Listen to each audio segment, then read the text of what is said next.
मुझे मालूम सबसे ज्यादा बुरा क्या लगा, वो एक उर्दू के इतने बड़े शायर में उनकी इतनी लाइन यूज करता था, उनकी इतनी इज्जत करता था, अब मिल जाए ना तो पता नहीं मैं क्या कर दूंगा। मतलब मैं हाँ कानून के खिलाफ कुछ नहीं करूंगा, लेकिन उस आदमी से एक बात ये कहना चाहूंगा कि साहब सबसे ज्यादा माँ पे आपने लिखा और आपने अपनी खुद की इज्जत की माँ बहन इकट्ठी कर दी। माँ पे सबसे ज्यादा आपने लिखा ना, मैंने आपकी शायरियों का उपयोग किया, आपको शर्म नहीं आई इस वतन के खिलाफ बोलने के लिए? साला ये पगला है जो गधा, तालिबान की तुलना किससे कर रहा है? तेरे को कुछ दिमाग है कुछ? जितने भी लोग हिंदुस्तान में तालिबान के जो लोग समर्थन कर रहे हैं, मैं आप लोगों को सिर्फ एक बात तहे दिल से एक बात कहना चाहता हूँ, तुम लोगों की ऐसी की तैसी कमीने हो तुम लोग, साले हरामखोर हो तुम लोग, गद्दार हो, दोगले हो। यहाँ जात पात की जो बात कर रहे हैं ना, 1978 से लेके 1978 से लेके अभी 3 महीने पहले तक की अगर बात करें ना, लगभग 22 से 24 लाख लोग मरे हैं। तब कहां गया था तुम लोगों का जमीन? इसमें बहुत सिंपल सा समझो कि अगर तालिबान और वो पश्तूनों के इलाके से अगर ये अंदर आए हैं तो उसके बाद अफगानिस्तान, और अफगानिस्तान के बाद पाकिस्तान, और पाकिस्तान को तो तुम जानते ही हो, सब जानते हो। देखो जब मैं पाकिस्तान कहता हूं तो मैं पाकिस्तान के आतंकवादी और पाकिस्तान में बैठे हुए हिंदुस्तान के दुश्मनों की बात करता हूँ। पाकिस्तान के आम लोगों से मुझे क्या नफरत होगी? वहां पर भी नॉर्मल लोग हैं यार, बूढ़े हैं, बच्चे हैं, महिलाएं हैं और नए यूथ है वहां का, उनसे प्रॉब्लम नहीं है। बहुत पहले एक बात कही थी कि जिन्हें हम हार समझ बैठे थे गला अपना सजाने को, वही अब नाग बन बैठे हम ही को काट खाने को। ये बड़ी बड़ी कसीदे पढ़ रहे हैं, बड़े बड़े तालिबान की बड़ी बड़ी तारीफ कर रहे हैं। मैं दिल से दुआ करता हूं कि ऊपर वाला आपको एक ऐसा दिन बिताए, एक ऐसा दिन बख्शे, आपको अता करे, आपको एक ऐसा दिन कि आपको आपके घर की महिलाओं को और आपको उस तालिबान के कब्जे वाले अफगानिस्तान में रहना पड़े। मैं दुआ करता हूं आपके, है ना, जो तारीफ कर रहे हैं तालिबान की, और बहुत इज्जत से इसलिए रख रहा हूं क्योंकि कहीं ना कहीं साले अपने इधर के ही लोग हैं, इसलिए इतनी इज्जत से बात कर रहा हूं। और दूसरी चीज, मुझ में इतनी कुव्वत है ना, तब मैं तालिबान के खिलाफ बात कर रहा हूँ। सिर्फ तालिबान को जिम्मेदार मानना क्या ये काफी होगा? तालिबान और वो सब उनका अफेयर, उनकी ऐसी की जैसी, लेकिन हाँ इंटरनेशनल अगर आप जियो पॉलिटिक्स समझेंगे तो हम पर इसका असर होगा, ये बात ध्यान रखना। हम पे ऑलरेडी हो रहा है, और हाँ अभी तो हिंदुस्तान में अच्छा असर हो रहा है, तालिबान का जो कब्जा हुआ उससे अच्छा असर हो रहा है हिंदुस्तान में, क्योंकि जो बिलों में घुसे हुए थे ना कमीने, हरामखोर, साले, गद्दार, वो सब अब सामने आ रहे हैं और आपको बेवकूफ बनाया जा रहा है। किस बात पे बेवकूफ बनाया जा रहा है समझ रहे? धर्म के जो ये साले ठेकेदार बैठे हुए हैं ना, एक वो पगला है साला, अबे 2-4-10 मूवी तुमने लिख ली, तुम बहुत बड़े इंसान हो गए, तुम्हें इज्जत है, इज्जत हजम नहीं हो रही भी तुम्हें कि तुम्हें गोबर लगी चप्पल ही खाना है मुंह पे बे? तुम तालिबान की तुलना हिंदुस्तान कहाँ किस टाइप के लोग हैं? एक बहुत बड़ी बात आपको बताना जरूरी है, अंग्रेजी बोलने से कोई समझदार नहीं होता बे, वरना ऐसे तो अंग्रेज जहां जहां जिन देशों में अंग्रेजी बोली जाती है वहां पे तो सभी लोग समझदार होते थे। नहीं, अंग्रेजी बोलने से आपके इसका कोई लेना देना नहीं है। और मैं उन लोगों की ज्यादा इज्जत करता हूं जो अंगूठा छापे साले, लेकिन इस देश के सम्मान के लिए तिरंगे का सम्मान करते हैं, यहाँ के संविधान का सम्मान करते हैं। मैं कहता हूं ये मालूम सबसे बड़ा सवाल किनके लिए? ये सबसे बड़ा अपमान उन देशभक्त मुसलमानों का है जो इस वतन के लिए सच में इज्जत रखते हैं। एक कैटेगरी में तुम्हारी भी अपमान हो रहा है, खड़े हो जाए यार, तुम क्यों नहीं आवाज उठाते? हिंदुस्तान का मुसलमान क्यों नहीं आवाज उठाता है? मैं एक सवाल करता हूँ, वो मुसलमान जो इस देश को अपना मादरे वतन मानता है, और मैं बहुतों को जानता हूँ जो इस वतन से मोहब्बत करते हैं और इस देश को मादरे वतन अपना वतन मानते हैं, अपना माँ बाप अपने इज्जत मानते हैं। अबे अगर हिंदी ही नहीं रहेगा तो क्या रहोगे, कहाँ के कहलाओगे? और मैं ये बात कहता हूँ, जिसको ये बात करता है ना कि दूसरा देश या दूसरी जगह अच्छी है, अबे शर्म करो बे। जिस देश में अगर तुम पैदा हुए और उस देश के अगर तुम भक्त नहीं, तो ना माँ का तुमने दूध पिया और बाप का तुमने रक्त नहीं। अरे मैं सम्मान करता हूँ यार उस फोर्स का, अफगानिस्तान की, मैं उस नर्दर्न फ्रंट की भी सम्मान करता हूँ, मैं उस पूरी फोर्स का सम्मान करता हूँ जो अफगानिस्तान की आर्मी थी। क्या हुआ? आधार में छोड़ के चला गया अमेरिका, तो मैं मरने के लिए, छोड़ने के लिए। तो लेकिन अभी बात इतिहास की नहीं है, इतिहास से बड़ी बात यह कि हमने इतिहास से सीख क्या ली। सीख ले लो, अभी भी सुधर जाओ दोस्त। हिंदुस्तान में ना हमारी सबसे बड़ी ताकत है और वो ये है मिलके रहो। चाणक्य ने हजारों साल पहले कह दिया था मिलके रहो, लेकिन हमको तो मिलना नहीं है।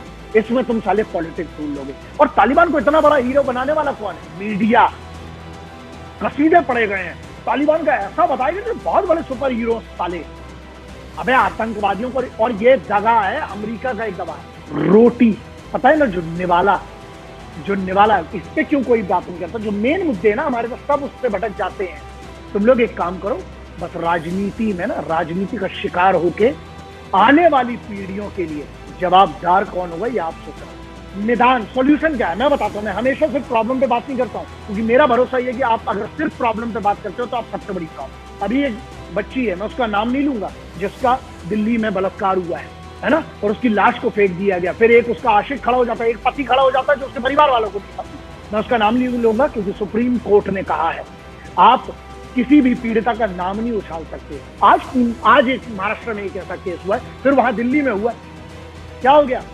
इन सब में आप चुप रहते हो ना, कि आपको क्या हो रहा है? बस इतना सोचना, कहीं आपके घर वाले किसी बच्ची के साथ, बेटी के साथ कभी ऐसा, मैं नहीं चाहता हूं, मैं दुआ करता हूं कि कभी ना हो, और अगर हो गया तो उस दिन भी आप चुप रहोगे। जब आज आप दूसरे के लिए नहीं खड़े हो रहे हो तो आप आशा कैसे करते हो कि आपके लिए कोई खड़ा होगा? सवाल उठाइए, लेकिन सवाल के साथ मैं कहता हूँ बवाल बड़ा करिए इंटरनेट, सोशल मीडिया पर, जहाँ 4-5 मांगे मुझे लगता है बहुत जरूरी है। एक आंदोलन खड़ा करना है ना, तो जरा इस पर भी कर दो। सुप्रीम कोर्ट का एक ऑर्डर है कि आधार कार्ड आप ना मोबाइल कंपनियों से शेयर करोगे, ना बिल्डिंग वालों से शेयर करोगे, ना सोसाइटी से करोगे, ना किसी भी चीज से, है ना। आवाज उस पर उठाओ जो ये प्राइवेट सोसाइटी तानाशाही दिखाती हैं बेचारे टेनेंट्स के, किराएदारों के खिलाफ, कभी उस पर भी आवाज उठाओ। कभी ऐसे ऐसे मुद्दे, महिला सुरक्षा की असल सोल्यूशन क्या है, उस पर आवाज उठाओ। सोल्यूशन है, सोल्यूशन की बात करो। बहुत सारे मुद्दे हैं, उठाओ। बेरोजगारी पे क्या हुआ? जीडीपी चिल्लाना है। अच्छा, तुमने क्या कर दिया? सबको सरकारी नौकरी चाहिए, प्राइवेट में क्यों नहीं करते मेहनत? और यूथ के पास एजुकेशन, डिग्री है, नौकरी कहाँ है? किसान आंदोलन खींचा जा रहा है। अच्छा, तुमको नहीं लगता है चुनाव के इंतजार किया जा रहा है? मैंने एक मांग रखी थी बहुत सिंपल थी, क्यों नहीं जितने भी रिप्रेजेंटेटिव्स हैं किसानों के, जितने भी नेता बनते हैं, मुझे नहीं लगता कि आम बेचारा किसान जो है, जो बेचारा इज अ रॉन्ग वर्ड, हमारा अन्नदाता है, मैं सम्मान करता हूँ, जो भगवान किसान है ना, अन्नपूर्णा माता के बेटे हैं ये, उन किसानों के जो भी रिप्रेजेंटेटिव हैं, उनके साथ क्यों नहीं सरकार के पूरे रिप्रेजेंटेटिव, चाहे केंद्र सरकार हो चाहे राज्य सरकार हो, 3 कानूनों में मैंने पूरा 1 घंटे का वीडियो किया, एक डिटेल है उसमें, देख लेना। और उसके बाद भी मैं कहता हूँ क्यों नहीं सोल्यूशन पे काम किया जाता है। जो मांगे, देखो सीधी सी बात है, मांगे वैलिड है तो हाँ करो, नहीं है तो ना करो। यार ये क्यों खींचा जा रहा है? कहीं ऐसा तो नहीं चुनाव के लिए इंतजार किया जा रहा, फिर से मुद्दे उठेंगे पे? आज की डेट में ना सिर्फ एक ही चीज चलती है, क्यों सिर्फ प्रॉब्लम को बड़ा बनाया जाता है? सोल्यूशन कहाँ है? एक खत्म करो यार जो भी चल रहा है, उसके बाद आप लोग बैठ जाओ। बात करने से सीधी सी बात है, आप पावरफुल है, आप लोग तुरंत निदान किए। मैं तो कर नहीं पाऊंगा ना, लेकिन मैंने सरकार चुनी है तो ये मेरा अधिकार है सवाल पूछने का। केंद्र सरकार, राज्य सरकार, क्यों नहीं सब मिलके महिला सुरक्षा, आतंकवाद के खिलाफ एक कानून, तगड़ा कानून है तो उसका पालन करवाइए। और तीसरा, क्यों नहीं रोजगार के सबसे बड़े मुद्दे पे बात करते हैं। लेकिन मैं कहता हूं सिर्फ सरकारी नौकरी की बात नहीं करता हूं, रोजगार का मतलब एक सिंपल सा है दोस्त, क्यों नहीं बहुत सारे हजारों बच्चे जो इंजीनियरिंग करके बैठे हैं, डॉक्टरी करके बैठे हैं, क्या हुआ? बहुत सारे बच्चे जिनकी 2 साल में ओवर एज हो गए हैं, उनका जिम्मेदार कौन है? क्यों नहीं उनको 2 साल का आप एक्सटेंड करते हैं उनकी एज, क्योंकि उनकी तो एज चली गई, पूरे जो एग्जाम्स नहीं हुए। और जिन बच्चों का ऑलरेडी एग्जाम के बाद रिजल्ट आके उनकी पेंडिंग जो है नौकरी, उसका क्या?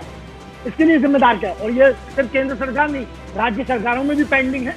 और केंद्र सरकार के जो सीएपीएफ में है, जो सेंट्रल आर्म्ड पुलिस फोर्सेस की जो वैकेंसी थी, उनका क्या है? इस पर भी सवाल उठा लो दोस्त। बहुत सारे लोग सवाल उठाते हैं कि सर आप एक बड़ी जगह बैठ के वीडियो करते हो या आप गरीबों की बात करते हो, कर तो रहे हैं ना बे, कम से कम आवाज तो उठा रहे हैं ना। हम दूसरे की चीजों में खामियां निकालने लगते हैं, अपने पे फोकस करो। तुम कैसे खुद को बेहतर कर सकते हो? कमा लो पैसा, किसने मना किया है? व्हाइट में पैसा कमा, किसने मना किया है?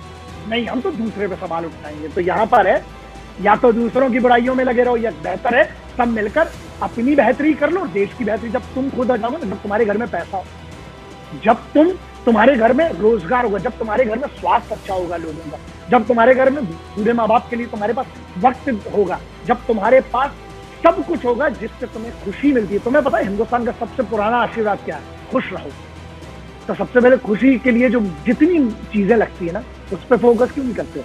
हिंदुस्तान ने एक पूरा सर्कस पैदा कर दिया। मैं बहुत बड़ा वीडियो करूंगा इस पे। हर आदमी को सिर्फ अपना घर खरीद के सिक्योरिटी की पड़ी रहती है कि मैं सिक्योर हो जाऊं, है ना। और वो लोन लेने के बाद कोई पागल रहते हैं। अबे बड़े पूरी दुनिया में जितनी बड़ी इकोनॉमी है, वहां पे लोग किराए से रहते हैं। कभी इस पे बात कोई करता ही नहीं हमारे साथ। क्यों? क्योंकि हमारे तो पूरी एक इंडस्ट्री है ना जो लोन के नाम पे जो डेटा लेती है और डेटा फिर बाद में बेचा जाता है।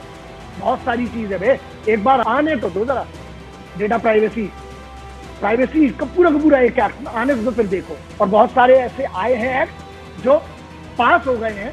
अच्छा, बहुत बड़े झगड़े चलते हैं किराएदार मकान मालिक वाले। मॉडल टेनेंसी एक्ट पढ़ा थी 2020 में, 2 जून 2021 में अभी आया है, पढ़ लेना तुम्हारे काम का यूथ को।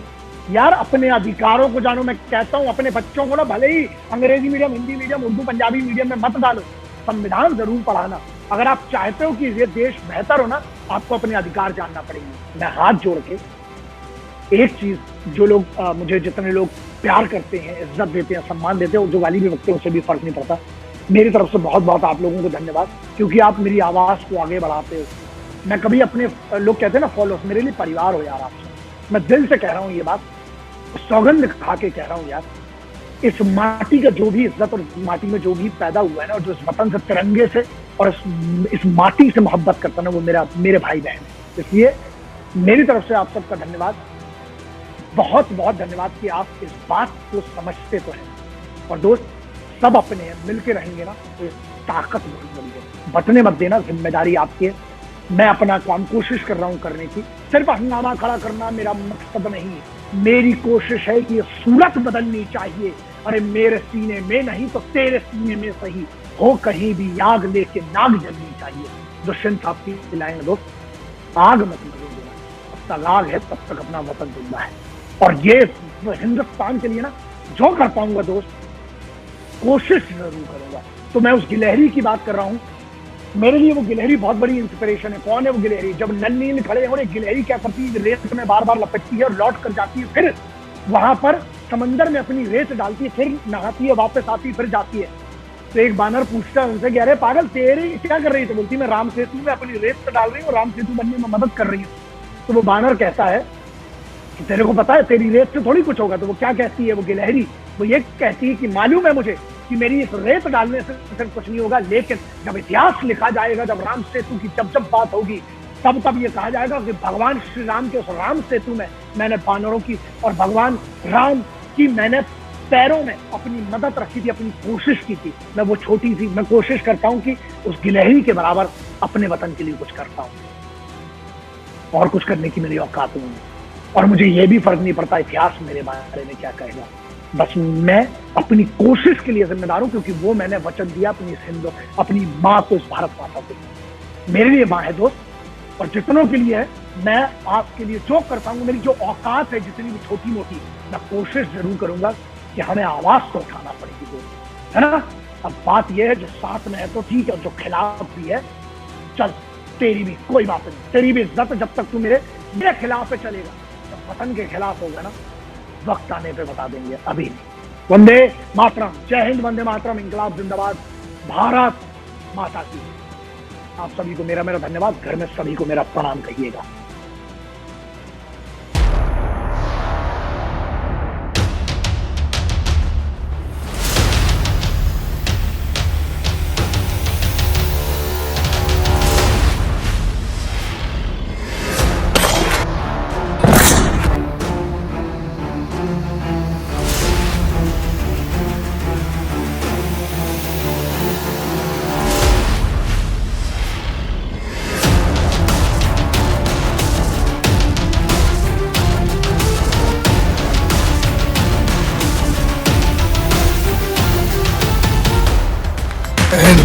वंदे मातरम, इंकलाब जिंदाबाद, भारत